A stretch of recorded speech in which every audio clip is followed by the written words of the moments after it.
family. Peace and love. Happy Tuesday. Happy Tenacious and Truthful Tuesday. We're back again with another episode of SRDaily. Today is episode 410. We are officially 2 weeks into the 400s. All right, we are 90 episodes away from episode 500, man. 2 weeks ago, we did milestone episode 400. Unc, what's going on? Unc, Champ 1711, what's going on? My uncle, what's going on? Peace and love. Hope you're doing well on this Tuesday. Hope that you was good yesterday in that rain. You wasn't outside, man. And, if you was outside, hope that you was good, not driving, and everything is well. Good to see you. Good to see you here, man. We got to jump on the phone. I tried to call you a couple days ago. I need you to call me back, man. I tried to give you a call, give you another call. Need to chat about some things. Need to chat about some things, man. But what's going on, Sefu Sankofa? Peace and love, my brother. We are here Tuesday, January. Woohoo. July 15th, Tuesday, July 15th, 2025, 2 weeks into the month. Summertime and it is hot, it is humid, but it is also very, very, very rain, I think, every day this week, just about. Such is life, though, man. Such is life, right? It's unpredictable. The storms be storming. The rain is always going to come, man. Is not what happens to you, it's how you deal with it, man. So I hope that we are all dealing with the rain, in the environment, in the rain, in our lives. I hope that we're dealing with it with grace. And I hope that we are prepared, right? Like, prepare. You got to prepare for things. You got to know that, like, look at the weather, right? Like, pay attention to what's going on, feel the weather, and do as much as you can to prepare for what's coming. Whether it's a storm, whether it's the sun, right? You prepare to go to the beach. You got to prepare, man. Preparation is key. As they used to say, 5 P's. Proper preparation prevents poor performance. Absolutely correct, man. You're right. You prepare properly, even though things may not go well. All you can do is prepare, man. All you can do is your work ethic. That's what they say in sports. All you can do is work on what you can work on. Work on your game. Make sure that you practice. Make sure that you study. Make sure that you come correct. And let nature handle the rest. But we are going to get the show started in a second. Please hit the share button. Share this live with 5 to 10 of your friends who may be interested in tuning in. Hit that share button. Hit that share button. Share this live with 5 to 10 of your peoples who may be interested in tuning in. Hit that share button. Spread the love. Spread the love. Spread the love. Don't keep the content to yourself. We are going to get the show started in just about another moment. I am sharing my content. I'm sharing my live with folks, man. And then we are going to start in 5, 4, 3, 2, 1, starting now.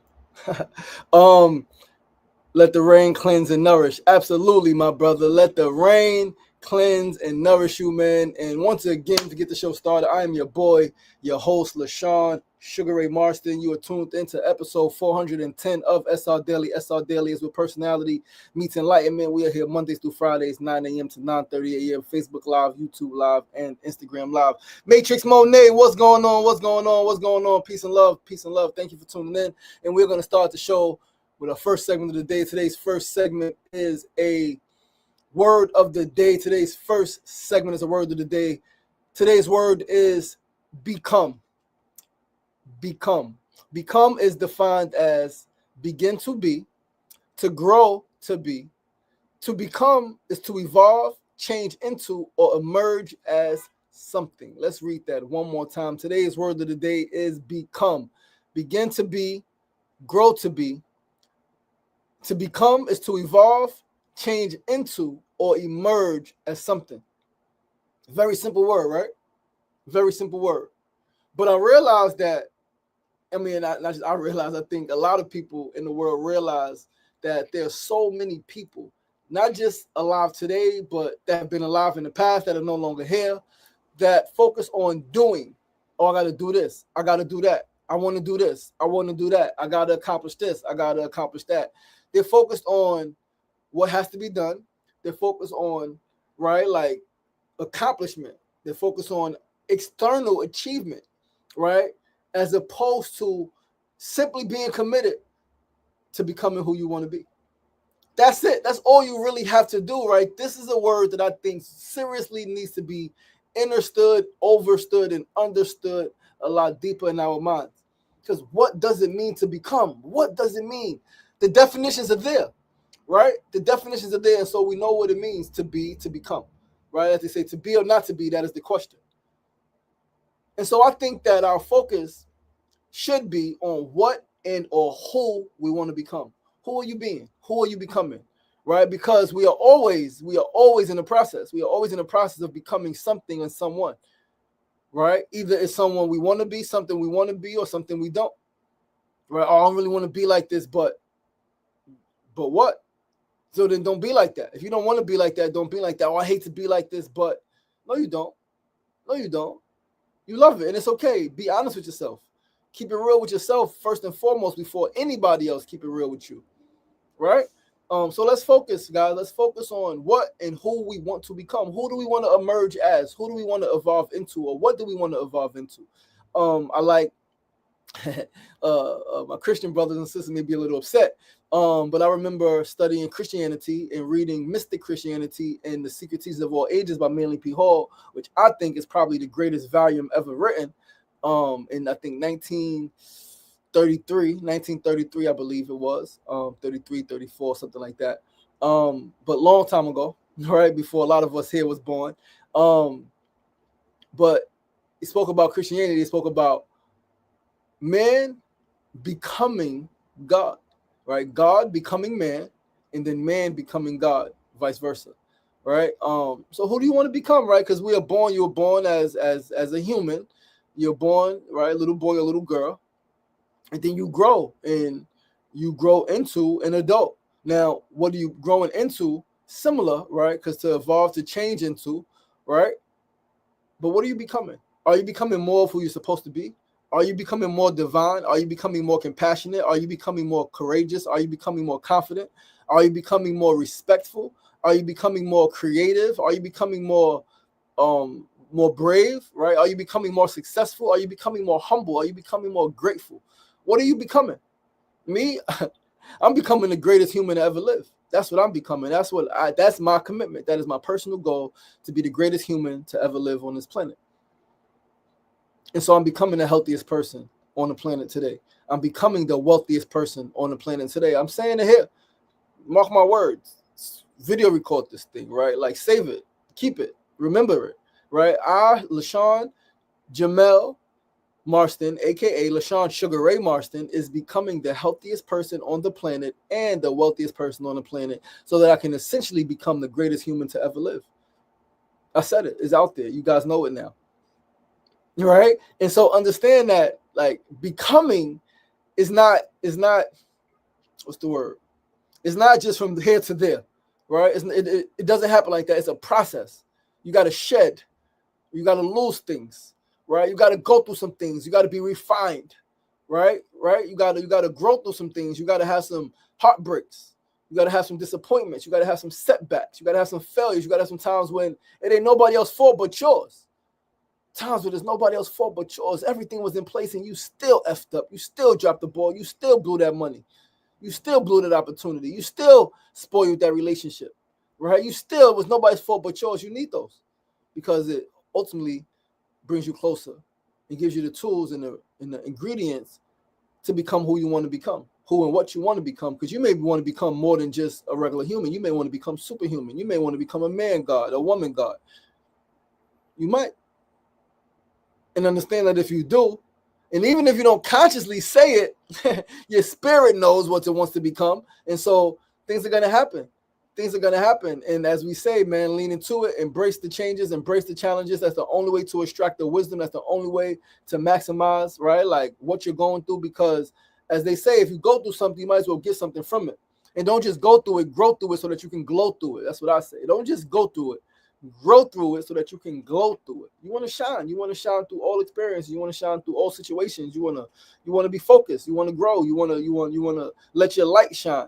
Yo, Caesar McFly, what's going on, my brother? Light Skin Melissa, what's going on, love? What's going on? Peace and love. You want to let your light shine bright. So ask yourself, who am I becoming? By my daily habits, by my daily activities, who and what am I becoming? Am I becoming sick? Am I becoming a burden? So that's what I had to think about, right? When I was in the streets and when I was living a reckless life, like, what am I becoming? I'm becoming somebody that doesn't care. I'm becoming someone that is pushing other people away. I'm becoming lonely. I'm becoming more depressed. And then even when I stopped drinking, right? When I stopped drinking, because who am I becoming? Okay, I'm not becoming a bad person, but I know I'm hurting my liver. I know I'm hurting my kidneys. I know I'm hurting my brain cells and my brain function. I'm becoming someone that could potentially be sick. I'm becoming someone that could potentially die not even knowing I was sick. Young brother, 35 years old, had kidney failure. My young man, 27, liver failure, right? Like cirrhosis of the liver, another guy. So many people dying from things that could be prevented. And we could blame the thing all we want, but we became who we became. We became addicted, right? We became unaware of the consequences of our actions, right? Like, who are we becoming and what are we becoming? And once we have what and who together, we figure out how to become who and what we desire to become. How do we become that person? How do we become healthier? How do we become wealthier? How do I become the healthiest person on the planet? How do I become the wealthiest person on the planet? Right? How do I become the greatest human to ever live? How? The answers come to you. You look around, you see people on the path, on a journey, and you take some of what they're doing, right? You take some of how they're being and you incorporate it into your lifestyle, into yourself. Morning blessings. Keep going. Your Majesty, thank you. You joined. Good to see you, girl. Good to see you here. You was able to make it up late and up early, girl. You've always been a late night owl. But let's move right along, guys, to our second segment of the day. Once again, that was our first segment. Our word of the day. Word today is to become. Become. Who are we changing into? What are we emerging as? Who are we evolving into? Right? Who and what are we becoming? That's what we need to start to seriously ask ourselves. Sefu says, I am becoming the best version of myself. Incredible. I love that for you, brother. I love that for you. I love that you're becoming the best version of yourself. You know what I love about you, brother, specifically, man, is that at 51 years old, you are continuing to reinvent yourself. You're continuing to learn, to grow, to push yourself, to incorporate new things into your regimen, right? You became vegan at, almost 50 years old. You became vegan. At 50, I think you went vegan for your 50th birthday, right? Like that's honorable, brother. Someone who from the concrete jungle, people at 50 years old, a lot of people unfortunately don't change. They don't adapt new things or adopt new ways of being, new habits into their lifestyle. And so you doing that, brother, you just added years to your life, man. I appreciate you. I appreciate your growth and your commitment. But let's move right along, guys. So our second segment of the day today, second segment, need to know news of the day. Listen, I don't think I've ever heard this, right? The co-founder of Loom sold his company for nearly $1 billion, $975 million, and has since experienced depression and aimlessness. The co-founder of Loom sold his company for nearly $1 billion and has since experienced depression and aimlessness. And to me, this speaks to the concept of success or some aspect of success, because we know that financial success is not the only component of success, right? We understand that, right? Some aspect of success can be unhealthy and lead to depression. There are people who are afraid of success because of things like this. They're afraid they'll be lonely. They're afraid that they'll, be separate from their friends or their family or whatever the case may be. But this, I saw this yesterday and I was like, no, I got to do some research and I want to read. I want to read a little bit about this, right? It's a little, it's like, whoa, like really? Like, wow. Okay. All right. Give me 1 second, guys. Let me pull this up. Give me a second. Where is the hold on. Loom founder. I had the article up. But yeah, right. So Loom co-founder Vinay Hiremath has spoken publicly about experiencing feelings of aimlessness and depression after selling his company Loom to Atlassian for nearly $1 billion. He detailed his struggles in a blog post titled, I am rich and I have no idea what to do with my life, where he described feeling lost and without purpose despite achieving significant wealth. Here's a more detailed look. The sale and financial security. Loom was acquired by Atlassian for $975 million in 2023, with Hiremath personally receiving an estimated $50 to $70 million, according to multiple reports. So I'm gonna tell you guys this, man. You guys are my family, right? You guys are here tuned into my show, man. Only people tuned in are the people who love me, right? So I appreciate you guys, right? The reason I want to read this and I got goosebumps because, again, talking about becoming the wealthiest person on the planet. I have a concept, I have an idea I share with a few people, right? I'm like, yo, it's $100 billion company. It's $100 billion concept, right? And it's probably going to take probably like, $500,000, maybe $500,000, $750,000 to really, it's a product. I'll give you guys that, to get some prototypes done, and to really test it and to really build it is going to cost, maybe $1 million, give or take. And then, we'll be able to make a couple $1,000,000 in the first couple of years, right? Maybe, first couple of years once this product is out, right? And it should, given another year, 1 to 2 more years or so, we should be on the process or in the process on the path. And once the product is out, right, let's say it costs $1 million to get going. And once it's out, let's say we make $20 million in the first year, right? Within 1 to 5 years, I'm building that company to sell it, right? Like I have this concept, I developed this idea, and I'm going to build this company to sell it, right? And so this inspires me, right? Because it's like, if this guy co-founded Loom, right, can sell this company for $975 million, then why can't I? Why can't you? Why can't we build a company and sell for $1 billion, $5 billion, $100 billion? It happens all the time. There's a lot of money being moved in this world right now as we speak. So why can't we get in on it? And so, yeah, it's just very inspiring. I'm going to finish reading, right? But very, very, very inspiring. He sold the company for $975 million, and he got between $50 to $70 million himself. Right, rest went to partners and all of the other stuff, right? But so identity crisis. Let's keep reading. Higher Math shared that the exit from Loom led to an identity crisis as his sense of self was heavily tied to his role as founder. Again, important. The company I'm building, and this is why it's important to really have purpose and passion before you develop money, because or before you get money, because when you just do things to do things that's trendy and you get money, you don't know what to do with yourself. You're like, oh, stop. No, let me sell a company for $975 million and get 50 to 70 million myself from it, right? Aside from partners and paying investors back and all of that stuff, let me get 50 to 70 million dollars, man. What? Identity crisis, depression, aimlessness, hope. Man, we trolling around the world. We bringing food, we building housing, we doing all of the things that we already doing on a bigger scale. Man, turning down opportunities. Keep reading. He even turned down a $60 million offer to stay with the lessee, choosing to explore other paths instead. Seeking new meaning. He's now studying physics in Hawaii and exploring potential ventures in robotics, emphasizing that his pursuits are not driven by a need for validation or financial gain, but rather by a desire to rediscover meaning. Lessons learned. Higher Math's experience highlights the challenges founders can face after a successful exit, particularly in redefining success and finding purpose beyond financial achievements, according to a post by Josh Payne on X. Mental health awareness. His openness about his struggles has resonated with other founders, prompting discussions about the importance of mental health and the need to redefine success beyond external achievements. And I promise you, when I read this last night and I was writing these notes, I didn't even read that far, but that is even more inspiring because you guys know Mona and I have the Meditative Empowerment workshop series, right?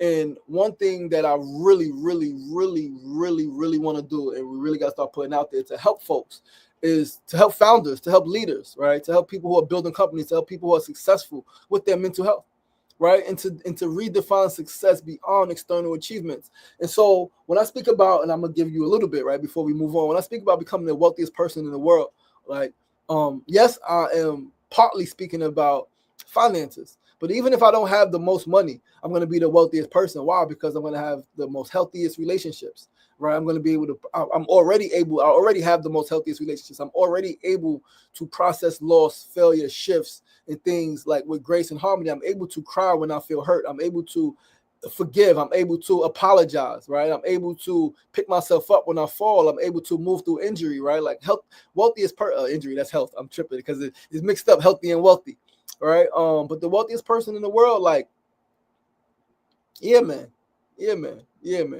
Healthiest and wealthiest, right? Beyond wealthiest specifically, beyond success, healthiest, beyond just what I'm eating and beyond just muscles, right? Or strength. But yeah, man, like this is deep, yo, right? This is really, really, really deep, man. Founders have challenges, especially after a successful exit. They sell a company. KJ, what's going on? They sell a company and they get some money they never had before, and yeah, man, they get a little tough, man. Gets a little tough, right? So another founder Shahad Khan, the co-founder, openly discussed experiencing anxiety attacks, right? Yeah, man, and emphasized the importance of a strong founder support group. This is deep. This stuff is deep, yo. This is I'm really excited. Not that happened, but that people, that these things are starting to come up. People are starting to realize that it's deeper than just money. We cannot just strive for money, and do things just for money and not be aware of our physical health, our mental health, our emotional health, our spiritual well-being, things like that, man. But we're gonna move right along. Yo, Mona Love, what up, baby? Happy Tenacious and Truthful Tuesday. Sefu said, yes, vegan at 50. I appreciate your example of growth. Thank you, my brother. I appreciate you too. Let's move right along, guys, to our third segment of the day. Just real quick, going back to our news of the day, man. Listen, I just said it, but I want to reiterate. A lot of you guys, a lot of us are striving. There are a lot of us who come from impoverished backgrounds, impoverished families, impoverished communities, and we are striving to break generational curses. I'm gonna say that but I had to catch myself a couple years ago, months ago maybe. I was like, yeah, poverty, and I was like, wait, I didn't necessarily grow up in poverty. I had to think about that and catch that. It was like, just because you live in the projects doesn't mean you are poor. Doesn't mean you grew up in poverty, right? Like, I did not grow up impoverished. Whoa, like, I had to separate myself from that. Like, did I experience poverty at a certain point in my life? Yes, I absolutely did. But was I born into poverty? No, I was born in a home. Dad had a company, right? Family had money, had cars. We had, good salary, right? Like, I didn't grow up in poverty, right? We grew up making more than the poverty line. And so let me catch myself. And I think that a lot of us should take introspect and realize that, yes, some of us did grow up in poverty. Some of us did not. Just because we grew up together, just because we grew up in tough environments, it doesn't mean we grew up in poverty. That's something I just wanted to put out there. But yeah, a lot of us are striving, man. Just make sure you take care of your mental health. Make sure you take care of your mental health, man. Like, don't just get the money without being physically, emotionally, and mentally healthy. Third segment of the day. Anyway, let's move right along. Tip of the day. Today's tip is simply to protect freaking black women. Protect black women, protect black women, protect black women. That is our tip for today. Simple as that. Protect black women. Not only from white male racists, right? And white men who hate black women and white women who hate black women, even from some of our brothers. We even got to protect black women from some of our brothers, from some black men, and anyone specifically who wants to hurt them, right? It's been said countless times. It's been said multiple times. The most disrespected person on the planet, the least protected person on the planet, the most hated person on the planet is the black woman. She gets violated by white people, and unfortunately, the black woman also gets violated, and she does not get the love and respect she innately deserves from the black men around her, from her brothers, from her fathers, from her uncles, from her cousins, from her sons, right? Not so much specifically her sons, her uncles, but black men around her who could be her uncles, her sons, right? Who could be her fathers, who could be her brothers, or her grandparents. She's violated and disrespected continuously, right? So I'm not just going to say protect black women. We're going to talk about how. What are some ways we can protect black women, right? And we are going to do some reading, right? So how can we protect black women? Protecting and empowering black women, a holistic approach. Protecting black women requires a multifaceted approach that addresses the systemic issues that make them vulnerable to violence and discrimination, while also empowering them and advocating for policies that promote their well-being. Here are some key areas where action is needed: addressing violence and discrimination, combating sexual violence and domestic violence. Black women are disproportionately affected by sexual violence and domestic violence. Support services, law enforcement, and legal systems need to be reformed to address the specific needs and concerns of black survivors, ensure they are believed and protected, and break the cycles of abuse and trauma, ending criminalization and addressing police brutality. So now I'm speaking about this because specifically yesterday I spoke about Francina Evans, who was harassed, right, who was lied on, falsely accused by a black man, the person she was once in a relationship with, right? That's cost her thousands of dollars in legal fees, and all the charges against her being dropped, all the charges against him are being upheld, right? But also Sanaya, young black sister who was killed in police custody after being arrested at a barbecue. And then you got the sister Jada, right, who was jumped last week over a parking spot in Ridgewood. And then there's so many other situations, right? Past happening right now. So this is a necessary conversation. ending criminalization and addressing police brutality. Black women are also disproportionately criminalized and subjected to racial profiling and police brutality. It is crucial to advocate for policies that end discriminatory practices, decriminalize offenses that disproportionately affect women and girls of color, and hold law enforcement accountable. Challenging the strong Black woman stereotype. This stereotype can hinder Black women from seeking help when they are victims of violence and trauma. Promoting awareness and education about the dangers of this stereotype is essential, as is creating spaces where Black women feel safe and supported to express vulnerability and seek help. So let me say this. When years ago, 2016, as I'm developing my End Rape Culture campaign, and we're addressing all of these issues. I'm just becoming really aware of rape culture, and I'm addressing and I'm passionate about it. I realized that a lot of times when something happens to Black women, men, we automatically go to violence, reacting with violence. Black woman is raped, we want to get violent. The Black woman is harmed, we want to get violent, right? Not a bad reaction, not a bad response, right? However, a lot of times we forget to actually give attention and care to the woman who was hurt.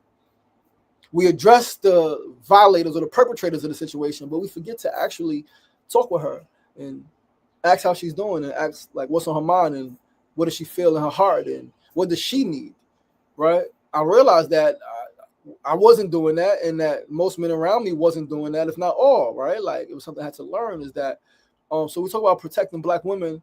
I think we could ask Black women, what can we do as Black men specifically? And then if you're not a Black man, if you any other person, human, ask them, Black woman in your life, how can we protect you? What can we do to protect you, right? And take a consensus, right? Ask the question, receive the answers, right? Yeah, but let's move right along, guys. Right, there's so much more to read. You guys can Google that. How can we protect Black women? And bring your own notes together, man, and figure it out for yourself what you can do as an individual. But fourth and final segment of the day, our build of the day. L. Diggs, what's going on, good brother? What's going on? What's going on? What's going on? Rest in peace, young noble. Absolutely. Protect your mental health.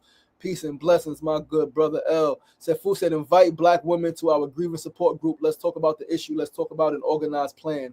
Absolutely, my brother. Absolutely. Let's move right along. Fourth and final segment. Today's fourth segment, our build of the day always is inspired by something I listened to last night. Listened to Mel Robbins' podcast on the episode was on having difficult conversations, and the featured author and expert Charles Duhigg, right? And this is good. This is good. Mona shared it with me, and it was absolutely necessary, right? We won't always have easy conversations. That's just not realistic. We are going to have difficult, tough, hard conversations, whether it's with family, whether it's with friends, whether it's with lovers, whether it's with coworkers, whether it's with strangers, people in the DMV, people outside crossing the street, right? Police officer, a fireman, people at the hospital, people in school, right? Someone you're around, and not just one person, but you're going to have multiple difficult conversations. Now, you may not want to, right? It may be uncomfortable. That's the hard things about hard things. But let's talk about some of these strategies from Mel and Charles. All right. So, 1 second. It is right here. So, Mel Robbins advocates for proactive separation and a specific mindset when approaching difficult conversations. She emphasizes defining an outcome, using the let them theory to manage emotional reactions, and employing techniques to stay grounded in a desired result, like rehearsing the conversation beforehand. Here's the breakdown of her strategies. Define the outcome. Before entering a difficult conversation, clearly define what you want to achieve. Visualize this outcome to help you stay focused during the conversation. This provides a reference point when emotions escalate. The let them theory. This theory involves accepting that you can't control other people's emotions or reactions. Listening to a separate conversation she had this morning with Dr. Ramani, right? It was, you can't change the weather in Chicago. That was the analogy. You cannot change the weather in Chicago, no matter how much you want to. You can't change other people's emotions, right, or reactions. Instead of trying to manage their feelings, focus on your own actions and the desired outcome. For example, if someone is being passive aggressive, let them be disappointed or try to guilt you. Stay grounded. Start by acknowledging your responsibility in the situation. Clearly state the goal of the conversation. Actively listen and validate the other person's feelings. Restate the desired outcome to stay focused on the result. Rehearsing the conversation beforehand can help build confidence and provide a framework. Manage emotional reactions. Recognize that fear is a natural response to difficult situations. Don't let fear dictate your actions. Use the 5-second rule to interrupt negative thought patterns and take action. Addressing difficult people. Recognize that you can't control others' behaviors or emotions. Focus on your own boundaries and communication. Don't engage in arguments or try to control the other person's responses. Instead, address the specific behavior and its impact on you. For example, if someone is talking over you, you can say, I'm not able to communicate effectively when I'm being interrupted. Can you please pause and allow me to finish my thought? Mindset. 6. Approach the conversation with the mindset of understanding rather than trying to convince the other person. Focus on active listening and seeking to understand their perspective. Remember that even if you disagree, you can still have a productive conversation, and avoid making the conversation about winning or proving someone wrong. Have the conversation, have a goal, have a clear goal, and move through it. And you can have difficult conversations, right? Whether it's with your parents, with your lover, with a co-parent, with an ex, again, with a friend, with a sibling, with an uncle, with a child, right? You may have to have difficult conversations with your freaking children, right? But guys, that's the show. Thank you guys so much for tuning in. Thank you so much for tuning in. I really do appreciate you guys. I really do look forward to the show each and every day. Remember, we are here Mondays through Fridays, 9 a.m. to 9:30 a.m. Facebook Live, YouTube Live, and Instagram Live. I am your boy, your host, LaShawn Sugar Marston. This has been episode 410 of SR Daily. See you guys back here tomorrow. Same time, same place.